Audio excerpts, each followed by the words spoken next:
Hey guys, thanks so much for coming back to the channel. I'm glad I haven't lost you yet. So in today's video, I'm going to talk about the 5 things that I did that changed my life in a positive way, made me become more productive and more energized.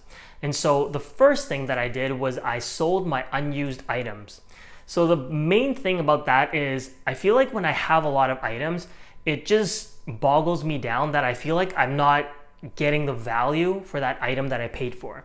No matter how great of a deal I had on it, it's just an invisible barrier to me that it's sitting there collecting dust. And so once I changed my mindset on how I consumed my products, that was really easy to let go. So if I had a product and I'm not utilizing it to its full potential, then it's something that I either donated, thrown out, or sold. And so in the past few months since I started selling the products that I don't use anymore, I've been able to recover about $3,000 to $4,000, and that's a significant amount. So 3 main positives with that is 1, my bank account grew. 2, I saved a lot of space, so now my apartment feels a lot more spacious. And 3, I don't have that invisible cloud over me feeling like I wasted money and I'm not utilizing things when I have them just collecting dust in the condo. And so the second thing kind of goes hand in hand with this is I eliminated my impulse buys. So I've always been one of those people who likes to deal hunt, and whenever I can get a bargain, it's sort of an art form in itself that if you can find the absolute best deal for something that you don't even have a use for, that was kind of fulfilling. It's like you've accomplished something that no one else has. In a sense, it was a little mini game for myself, all on its own. And so once I stopped going on a website, looking at flyers and being tempted to buy these things, I was way more content with my possessions and with my lifestyle. So now whenever I buy something, there's 2 main questions that I ask. The first question is, am I going to use it?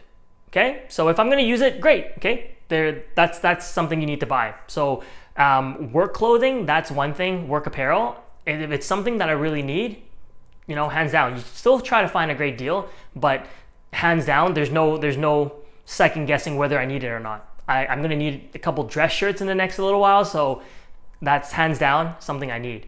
Second thing I would ask is if I might not utilize it is, can I resell it? So that question is tough because it really depends on whether or not you know that product, whether it has a target audience. So I'll give you guys an example.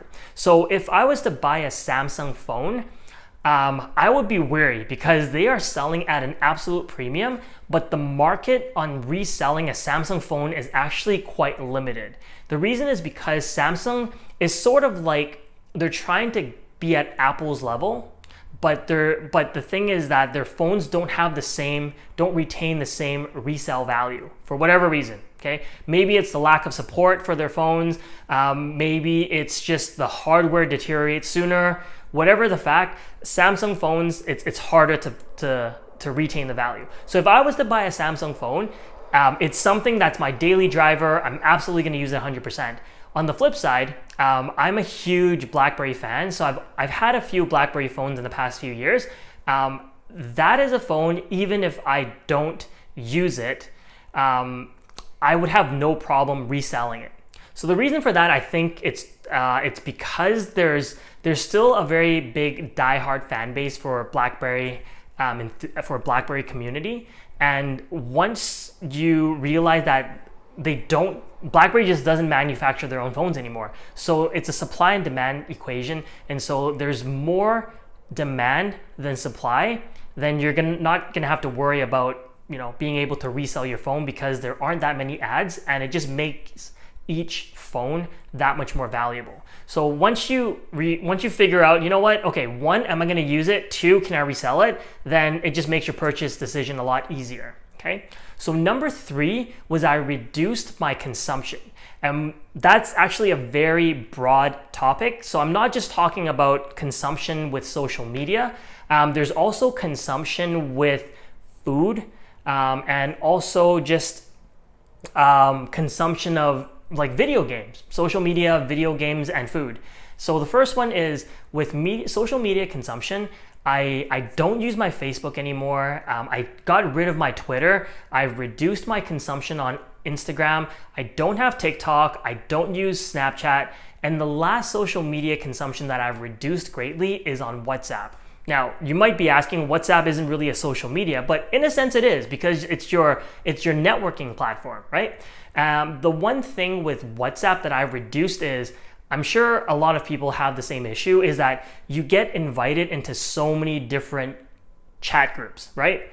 And you might not want to be in those chat groups, but you also don't want to be a jerk and exit from those chat groups. So what I did is I muted those chat groups so that it's out of sight, out of mind. You know, I'm still in there, but I just am not boggled down by the different, the so many chats. I can go from 9 a.m. to 12 p.m. noon and not look at my phone, and then 200 messages pop up that's been unread. There's no way I'm going to go back and read 200 messages.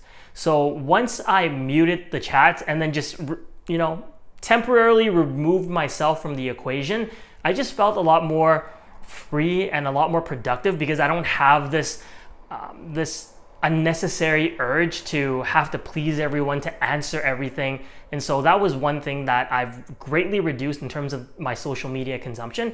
And it's just, I feel way more productive because I've opened up so much time not scrolling through Instagram, not scrolling through the bajillion Facebook posts. The only thing I really consume a lot of the times now is Reddit. And I follow mostly, my city's information, world news. So it's a great streamlined place for me to get news articles and just be more in the know with what the current market situations are and how the world is revolving around us. Okay, so the other consumption is in terms of food. What I did was I used to drink a lot of Coca-Cola, and I drank a lot of coffee as well. So sugar and caffeine, these are really bad things to consume. Now, if you smoke, if you do drugs, if you drink a lot of alcohol, then these are things you'll have to evaluate for yourself, whether you consume too much that it's starting to have a negative effect on your lifestyle.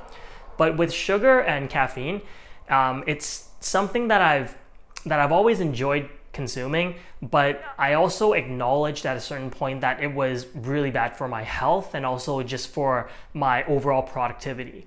So the reason for that is, while I enjoy drinking it, and every morning I wake up and I'm sluggish and I need that spike, then I turn to coffee. But then I like to take my coffee with cream and sugar. So then that's two really bad negatives from a health standpoint. And so once I reduced my coffee consumption, I felt that, I was actually more attentive in everything that I did, and I wasn't feeling sluggish at the end of the day.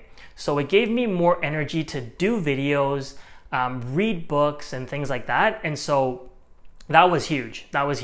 And then of course with Coke, with the abundance of sugar in it, it's gonna give me a sugar rush, and then it's gonna give me a sugar crash as well. So once I did that, I just felt a lot more energetic and in turn productive.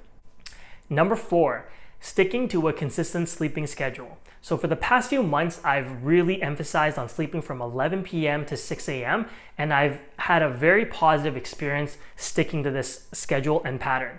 So I felt a lot more energized, recharged, and focused on everything that I do. And so just have had very positive results overall. A couple other benefits that come with that is I'm utilizing less electricity, so I save on hydro bills. And then whatever I used to do late at night, I've just shifted to the morning, so I'm able to utilize the natural sunlight and be able to save on electricity costs.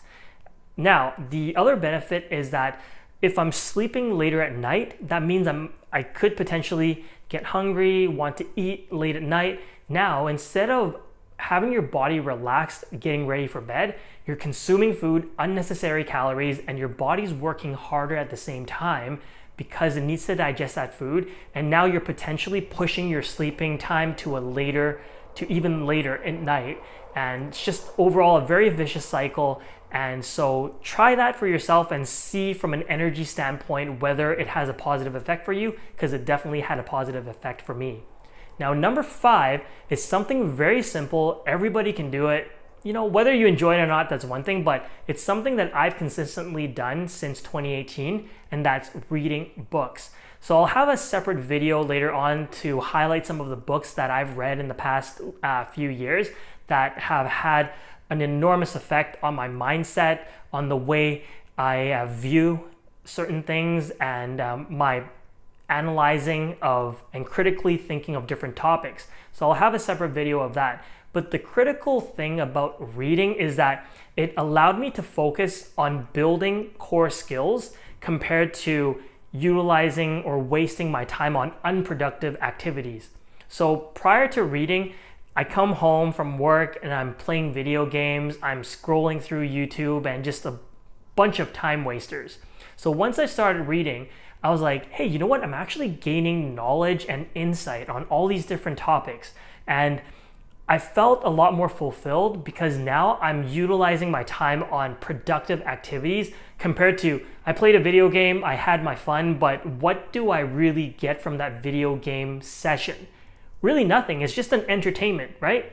It's like going to the movies. You know, it's great to once in a while to watch a fictional story and to be, you know, absorbed into this fictional world and narrative, but in the grand scheme of things, is it really building on your life and making it more valuable, making it more meaningful? That was where reading nonfiction books has really opened my eyes on a wide range of topics. So with personal finance as the main example, once I started working and having that consistent income, I really needed to build on that foundation, on the income that I've earned. So I've always been in the mindset that your income is what helps you save and pay for your bills and expenses. But how you really grow is you absolutely have to invest that money that you've earned. And so personal finance books, investment books, the FIRE movement has really propelled me to think a lot more about my future, about my retirement. And so once I had that concept in mind and reading from so many different authors and changing my way of thinking, my perspective, my way of life, that was where everything started having a snowball effect. And then I was just building on the foundation and adding on and on to the knowledge base now that I've gained through reading. So once I read more, I also reduced that consumption that we talked about previously. And it's these positive habits that have a ripple effect in all matters of life. And so once you start reading, once you start sleeping more consistently, you're gonna have the energy level to feel more productive and want to be more productive, because now you're not wasting time on all these distractions and anchors that are holding you down and holding you back. So once you build on these positive habits, your mindset is going to change for the better, and you're going to be more of a glass half full instead of a glass half empty type of mentality. And so with the 5 things that I've done, hopefully these are actionable steps that you can do as well and incorporate into your lifestyle. And if you have any questions or additional topics you want me to cover, then comment below and I'll try and get to all of them. One last thing I will leave with you is that I will leave a link in the description below to my personal blog. So on top of my channel going through a refresh, I did go through a refresh of the blog that I started in 2018 as well. It was a very dated, archaic looking kind of design. So recently I gave it a fresh redesign so that it looks more modern, looks more clean, looks more minimalistic, and that's exactly the type of topic that I want to be conveying to my audience. And so if you prefer text format over video or audio format, then definitely go check it out. And I really like the formatting now, and hopefully you guys have enjoyed this video. So be sure to subscribe if you haven't already. Be sure to live your own life. Take care and be safe.